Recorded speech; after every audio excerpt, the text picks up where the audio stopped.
The U.S. Green Building Council and ICLEI Local Governments for Sustainability USA are pleased to host Communities Built to Last, Charting the Road to Resilience, with support from our sponsor, Ingersoll Rand. Launching the third installment of our leadership series on resiliency and security in the 21st century.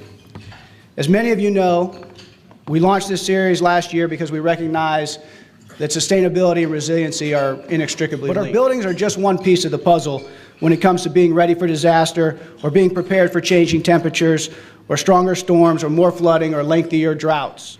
It's our cities and our counties that are on the front lines dealing with all the pieces of the puzzle. We're here today to highlight the critical efforts of three of our nation's most innovative leaders on resilience and sustainability. Each is taking on the energy and environmental challenges facing America with passion and ingenuity.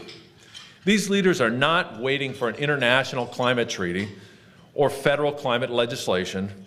They are, through their work and effort at the local level, proving that in order to find solutions, we need only to look in the right places for those solutions, in our cities and our counties, with our mayors, council members, and supervisors leading the way. Around the world and across the United States, communities have had to confront gaps in leadership at the state and the national level around resiliency to climate change. But ask a mayor what's the greatest challenge that she or he faces today, and you're likely to hear something like planning for the challenge of multiple impacts of climate change on my community. And the challenge, I think, politically of climate change is that the effects are happening, but they are happening at a fairly slow incremental rate at this point in time.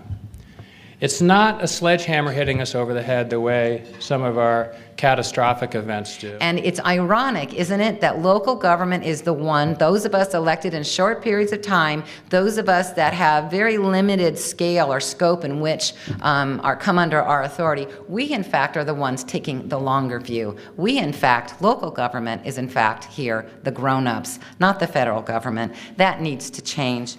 But here's the thing that gives me hope. If Grand Rapids can come this far in a decade, then any city can do so. And not only can any city do so, but every city must do so. That today, the action is in cities. You want to save the world? Start saving it in cities. Start saving it with urban planning initiatives. Start saving it with transit and environmental measures. Start saving it with urban school districts and in solid waste management facilities. We will save the world one plan at a time, one initiative at a time, one city at a time.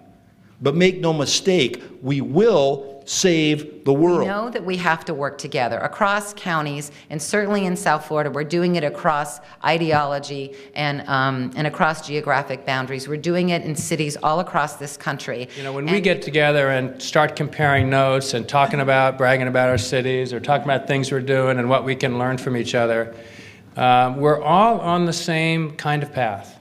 We're all looking to what can we do, whether it's in how we deal with our waste, or how we deal with our transportation, or how we deal with agriculture or housing, or our buildings and how they function from an energy point of view. All of those things we look at and try to create the kind of community that our residents and businesses and visitors want. And historians will say that the turning point came like a bolt out of the blue. That at the very point when despair threatened to choke the nation, a sustainable future, initially born on the wings of unfounded hope, took root and flourished and pulled us back from the brink of disaster. And they will say that it began in cities where courageous leaders and far-sighted planners locked arms and envisioned a future that others couldn't imagine. It starts today. It starts now. starts with us. Thanks.